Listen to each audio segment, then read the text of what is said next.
A very good afternoon, ladies and gentlemen. My name is Shilpi. I'm the Relationship Manager with the Global Education and Training Institute. I welcome you to GETI Live session. Today I have Miss Sanjum Sethi. She is the headmistress with Venkateshwara International School in New Delhi. So before I go on, to tell you what topic is she going to talk about, she's going to discuss. I would like to ask you a question. Have I mean I know most of our viewers who are watching this show are teachers and educationists. So have you ever in your class tried to adopt a different method of teaching if you found a topic which you could be taught with activities or with taking the children out into the field or with experiments? So did you ever get under the pressure that I have to complete my syllabus? So let me just stick to the book and the notebook. Let me complete the question and answers and the concepts can be cleared later. So this is what she's going to talk about. Importance of risk taking in the class.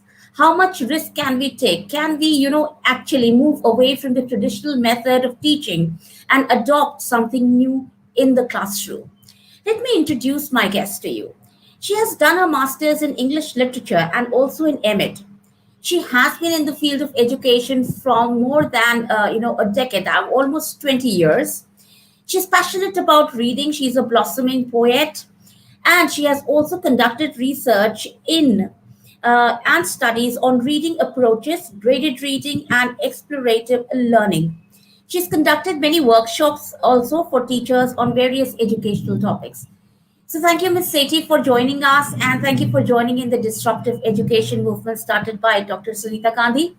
So I will not take much of your time. The floor is all yours. Thank you so much. Good evening, everyone. Good evening, viewers. Good evening, Shilpi. Thanks. It's an honor to be associated with Global Education and Training Institute, to be in front of all educationists, to teachers, students across the world. We're going to discuss what is risk taking, what's the importance of risk taking in the classroom. Before we move ahead, we must understand what actually risk is. Risk is venturing in an unknown territory, handling a task in a manner which you're not sure which would help you meet success the way you expected, or would, it could push you towards failure as well. That is what risk is. But when we talk about risk taking in the classroom, we're not looking at the negative aspects of it. We're only looking at the positive risk taking. When we're talking about risk taking in the classroom, we're not keeping at stake children's or students' safety at all. It is not at stake at all. But how are we taking risk? Risk in terms of pedagogies, risk in terms of learning processes, risk in terms of the activities which we can take up. And we all know, and it's a little disheartening and disappointing, that we were never, ever, while we were in school or college, taught to take risk. Risk taking is a preemptive towards problem solving skills. It's a prerequisite towards problem solving skills. But we were never taught how to take risk. We were never taught how to, solve problems at hand while we were at school. So there's a basic reason behind it. Why were we not taught to take risk at school? We all know that India was under colonial rule. The curriculum, the pattern, the entire educational system was aimed at producing followers, clerks, who could take and follow orders. We were never taught to take decisions. We were taught to follow instructions. We were taught to follow what was told to us. Times changed. India got independent. A lot of new policies, new education policies were brought into force. And these policies changed the entire face of education in India. Yet we took some time to reach where we are today. Also, we all understand what are we made up of. We are made up of our own experiences. Our learning comprises of our own experiences and our parents' experiences. That's called the heritage learning legacy. So when that learning passes on from generation to generation. It was also taught to us via this learning that risk taking is not good. You must never, never go beyond your boundaries. You must always toe your line. So, when we talk about towing our lines, we were told that when we take risks, we are doomed to fail. So there was always a scare of fear of failure attached to taking risk. And as I said, risk taking is a precursor for problem solving skills. And that's the reason why when we faced problems, either we panicked, we did not know, or we looked at somebody else to solve problems for us. It's the fear of uncertainty, ridicule, and failure that was taught in the colonial era, and that moved down generations. Of course, we are not there anymore. The world has moved on since then. And, we have come a long way. Indian education now is amongst the best and the most effective in the entire world. However, I feel we can still have and we can incorporate an ease and affinity towards risk taking while learning, and that is going to help people succeed in life later in life too. It's not about students only; it's about teachers also. It's how about train the children towards problem solving skills. Let us now think, recall, and revisit the year 2000, the onset of the new century. The new century, of course. Did we then know of digital marketing jobs? We did not. We also did not know of jobs that could occur with Facebook, Google, Swiggy, digital marketing, etc., etc. We also did not have an idea that, 20 or 25 years down the line, we would be sitting at home and working from home, and the world will not come to a halt. We've all experienced this during the lockdown. Could we imagine working from home for such a long time? No. Did we have any idea that, maybe in times to come, we would be able to speak to people face to face via video calling with our mobile phone, with that little device which we carry in our pocket? We'll be connected with the entire world. Of course, I understand that, technology plays an important role here. But this technology is human driven. It is being handled by people. People are handling these jobs. People are doing work behind the scenes to make these technologies, these applications work and happen. But were at any point of time while they were at school, they were taught the skills related to these jobs? Were they taught the skills related, required to be taking up these jobs when they were new in market and nobody knew anything about these jobs? They were not.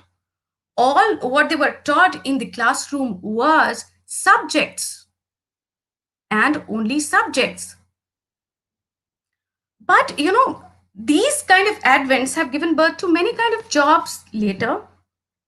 Whatever times threw at us, we took that up with the land. What helped these people then to take up these unknown jobs, to complete these tasks with the land? Skills. The specific skills, of course. The skills of risk taking, the skill of problem solving, and decision making as well. But we all did that. We all have been able to brace and brave some uncertain times, because we did a lot of trials. There were a lot of trials and errors, and we all learned to solve the problems at hand, but we had to struggle. Would we want the coming generation of students to struggle in the same amount? Would we want them to struggle the way we did through all these times? Because we were lacking those skills. And yes, we picked up those skills, but with time. It is therefore important and imperative that we train our children today for tomorrow. We equip them with skills which would be required in times to come. Because 20 years hence, what kind of work would be there to do? People would be doing multiple jobs. There'd be more than professions they'd be involved in.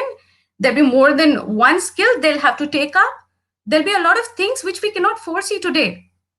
But how do we ensure that our students, our children are ready for those times. For that, along with, of course, the conceptual knowledge, we have to ensure that the children are trained to face unforeseen circumstances. They're trained to take risk. And when they're taking risk, they are solving problems at hand and they are thinking creatively and critically. You see, wading through unknown waters helps one assess and estimate the depth of waters, the ebb and flow, the current, etc. It prepares you for the unseen. So, as I said, problem solving abilities are at the center stage now because we want our children to be prepared for unforeseen times, unforeseen situations, unforeseen challenges. We cannot be with them forever. What do we need to do then? We need to give them a torch which will keep lighting their way, and that torch is skill of taking right calculated risk, and ensuring that they're able to solve whichever problem they have at hand really very well. Problem solving abilities do not come overnight. You see, problem solving abilities need experience, practice, and over a period of time, expertise. For that, to ensure that our children have the experience and practice of problem solving, we have to pose certain problems in the classroom situation as well. We have to ensure that we are exposing the children to certain situations which are created by the teacher, of course, where the children have the possibility of taking lead, of finding out what could be a better solution, best solution to a given problem. When you expose them to a problem, they develop an understanding of the problem. They do not have any choice. Since they have to complete the task at hand, they do not have any choice.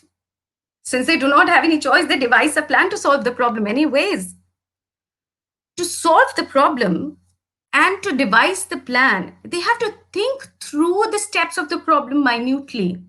They implement the plan then. And once they implement the plan, they know that it is, they might derive at the right kind of solution, they might fail. And therefore, it is important and imperative for an educator in the classroom to make failures an accepted routine. Failure is not bad at all, and we all know that. And when you expose the children to certain problems, they identify, locate, resources to solve the problem. They obtain information required to solve the problem. They analyze the entire situation, evaluate the needed info. They're thinking creatively, thinking out of the box. They try to conjure up all what is required to find out the solution of a given problem. However, this all, at all stages, have to be teacher led. But for that, the teacher has to definitely come out of the mold of know it all.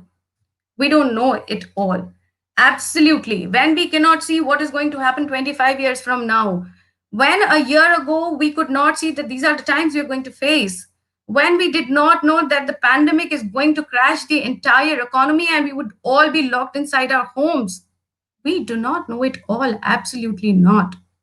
When we do not know it all, why not make it open in front of the children? That's the biggest thing. That's the best thing we can do for our children, to make them realize that yes, we also gather information from outside. We also work our way towards a given problem. We also have to struggle a bit towards reaching a given solution. We also have to take many steps to succeed, and it's not always success that we achieve. Most of the times we're reaching the conclusion of failure, but that's acceptable. That's absolutely all right. It is important that the teacher provides a safety net that offers, while doing any kind of activity in the class, any or every, the teacher has to provide a safety net that offers developmentally appropriate materials, activities, and prevents the failure from shattering the child's attitude, initiative, or self-esteem. So a teacher's role here is not just of a facilitator. She is also providing emotional support to the children while they're failing in the class, because this is the time when you're ensuring that the children learn failure is okay. It's absolutely okay by everyone. Nobody's going to ridicule them. For that, daily opportunities of risk taking should be provided. Now, how can you provide risk taking opportunities in a class? Say, for example, you have 40 children in a given classroom, in a full size classroom, 40 children in a heterogeneous classroom, 40 different minds, 40 different people, 40 different ways of solving a given problem. Imagine if you have 50 working weeks or maybe 45 working weeks in a year, and just one activity is done in a week in a particular classroom, where the children are given an opportunity to rethink, redo the activity the way they want to. Please imagine and fathom the kind of solutions you would reach, the kind of solutions to one given problem you would derive. That would be so 50, maybe 45 into 40, 40 different plans driven towards achieving success, failures, whatever. It's the process which matters, not the product. So, daily opportunities of risk taking should be provided. These could be hands on, where the children are experiencing things sensorial way, they're handling things with their hands, or it could be minds on activity where the children are forced to think right, wrong, whatever. Your job as a teacher, as an educator, would be to, moderate what they're thinking, moderate what they're learning out of a given task at hand. We are raising risk takers for tomorrow. And for that, we need to understand that we already have many risk takers in our classroom. So there are five major types of risk takers in our classroom. The first one are uninhibited. Nobody can stop them. They're the biggest risk takers. They go for it absolutely always. They're ready to explore as much as possible. And usually these kind of risk takers are, seen in early childhood classrooms. Then we have analytical risk takers who would might have, seen everything, who would have seen how does it feel to take risk every now and then. And with experience, they have learned that it is not always right to take risk every now and then.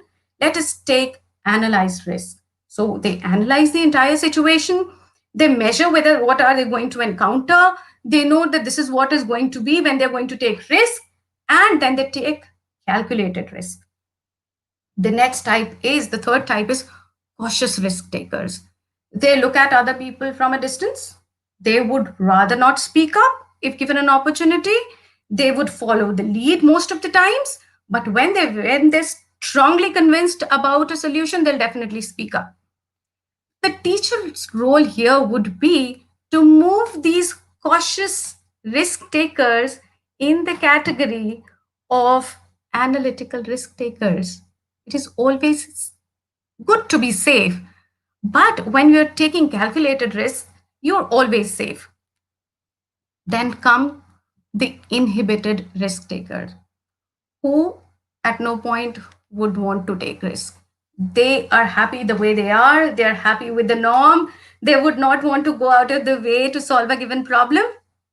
But again, it is the teacher's prerogative to find out who these inhibited risk takers are and slowly push them towards being cautious risk takers. So it's one step at a time.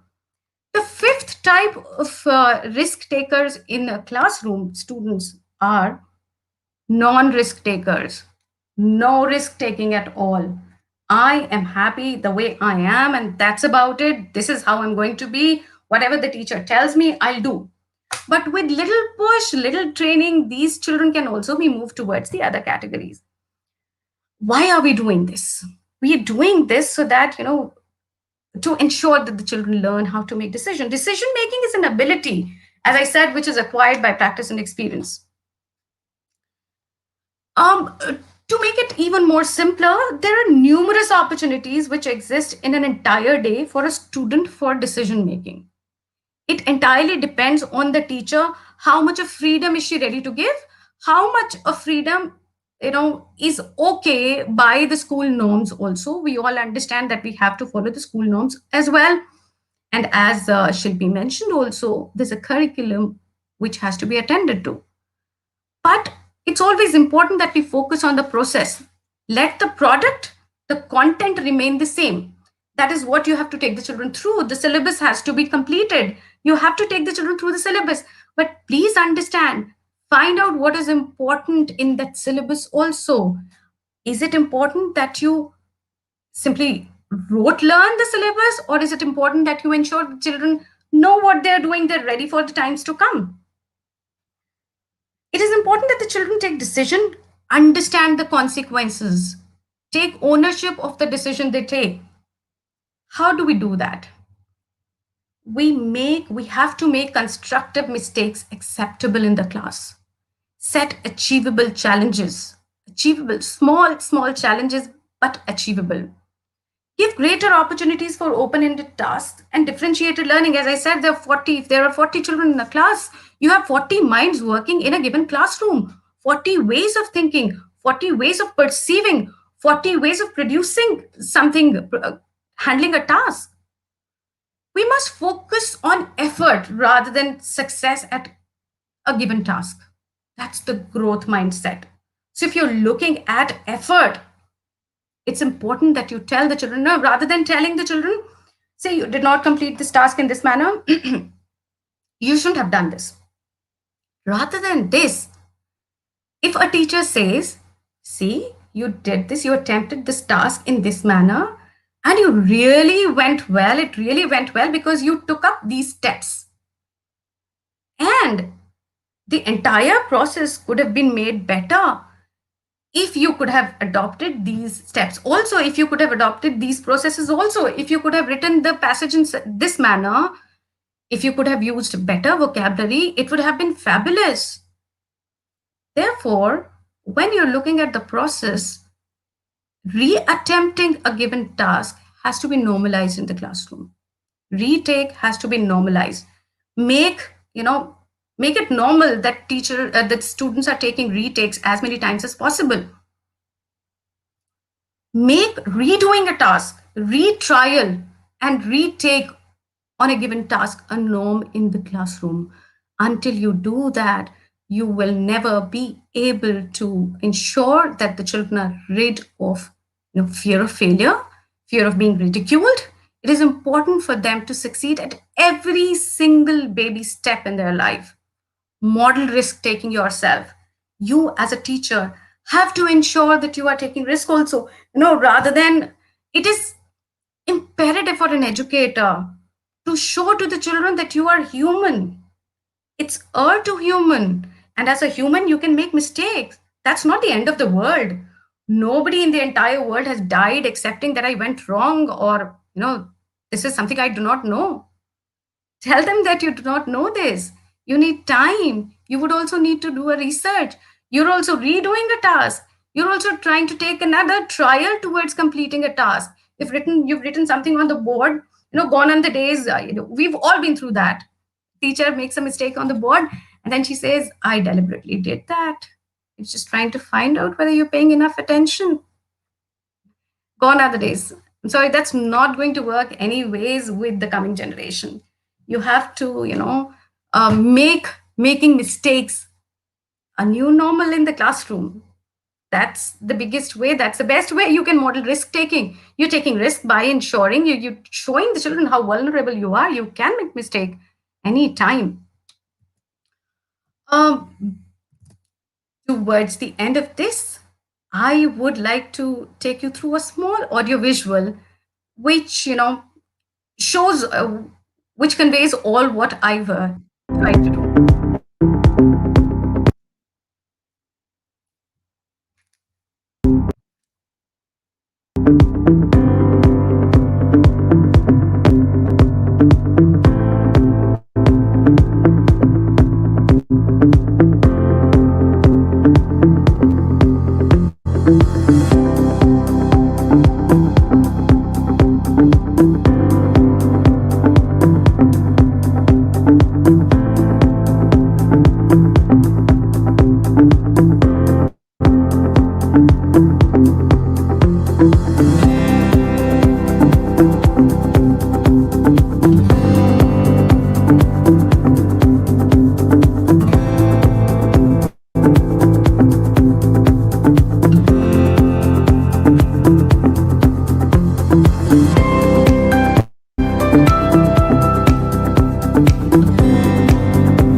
That's all, Shilpi. Wonderful, Miss Sethi, wonderful. I mean, you were speaking from your heart that anybody could make out. You were absolutely right. So there's a question from one of our viewers. I was just reading that. He says, at which age all such skills should be imposed upon them? What is the age when you can let a child take risk? Right from the day the child starts learning to walk. Don't you allow him to walk? You know that, the child is going to stumble in few steps. You allow the child to take risk. You don't stop the child. So it's right from the stage the child learns to even, babble new words. That's absolutely fine. The child is not coherent when he starts speaking. You allow the child Yeah. to speak. That's risk taking. And there's another question which says, will there be huge gap between soft skills and degrees in the next 20 years? Um, yes, there could be, there might be, but the entire education industry is driven towards minimizing those gaps. To tell Mhm. you further, the new education policy 2020, which will be implemented in a year from now, is focusing majorly on the advents in the field of technology, all the unforeseen circumstances. We are going to train the children to learn via experiences. And when they're learning by experiences, they would know how to moderate, modify, redirect their experiences towards, handling any unforeseen challenges. Um, so coming to one of our last questions, risk, taking with a child. So, do you really think parents, will it be so easy for parents to accept this? Because, when parents send their children to school, the very thing is, oh, he's going there, so there's a certain curriculum, there are certain things which he has to learn and come back. Usually when we our educationists for last so many years we have been teaching. I started my career from a primary section, and then I went into the senior, and later on, I progressed. But then the very first after a first week the parents starts coming in the pre-primary section also, oh, he's not able to utter the alphabets, he's not able to pick the pencil, look at the other children, and when you start teaching them how to write, they are still on rhymes, they are still oral. So we as educationists, we know we'll change with time, and we have changed with time. How much easy it is to change the parents as well? How much time do you Um, think, or what is the way to change them? so, as an educator, the responsibility which lies on our shoulder is not just to educate the children. We also have the responsibility of educating the society also, and educating the parents as well. And if we have had a closer look at the national new education policy, it has put in place parent education also very appropriately. It is Yes, yes, important yes. and imperative for the parents also to attend certain number of workshops. And I think awareness comes by and by. When a parent would also see what kind of massive change the school is driven towards bringing in my child, the parent would definitely agree. All you need to do is you have to have your passion in place. You have to have the right kind of activities in place. You cannot be doing the activities just for the sake of it. You have to have an objective in mind. And all of these have to be planned meticulously. That's right. That's right. So thank you so much, ma'am, for coming here and sharing your views on this. Happy to hear you. It was a opportunity. We are also blessed to have you on our platform and talk about something which Thank is you. actually the future of education. This Thank you so taking. much. So thank you Pleasure once all again. mine. Thanks. Thank you very much. And for all the viewers who are watching us, especially teachers and the educationists, as you know that the Global Education and Training Institute is committed to teachers training. So we are coming up with the another session of teachers training starting from April onwards. So for more information, you can always call upon the number which is mentioned on our website, or you can DM us on this very page. Thank you once again.